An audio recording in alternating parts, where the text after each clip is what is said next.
திருமங்கலக்குடி பிராணநாதேஸ்வரர் திருக்கோவில். இது தஞ்சாவூர் மாவட்டத்தில் அமைந்திருக்கு.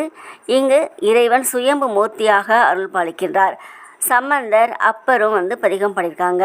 இந்த ஆலயமானது சோழநாடு காவிரியின் வடகரையில் அமைந்திருக்கு. சூரியன், காளி, திருமால், பிரம்மா, அகத்தியர் வழிபாடு செஞ்சுருக்காங்க. இறைவன் பிராணநாதேஸ்வரர் என்றும் இறைவி மங்களாம்பிகை மங்கள நாயகி என்றும் அழைக்கப்படுகிறார். நவக்கிரகங்கள் தங்களுடைய சாபம் நீங்க பெற்ற திருத்தலம் என்பதால் நவக்கிரகங்களுக்கு தனி சன்னதி கிடையாது. நோய் தீர எருக்க இலையில் உப்பு இல்லாத தயிர் சாதத்தை இறைவனுக்கு நிவேதனம் செய்கிறாங்க. இந்த ஆலயத்தின் வரலாறு என்ன அப்படின்னா, முதலாம் குலோத்துங்க சோழனின் அமைச்சராக இருந்த அலைவாணன் என்பவர் தான் கண்டெடுத்த சுயம்பு மூர்த்தியான இறைவனுக்கு கோவில் கட்டினார். அது அரசனுக்கு தெரியாது. சில காலம் கழித்து அரசனுக்கு அது தெரிய வந்தது. அதனால் தன்னிடம் சொல்லவில்லை என்பதற்காக கோபம் கொண்டு அலைவாணனை சிரசேதம் செய்யும்படி உத்தரவிட்டார்.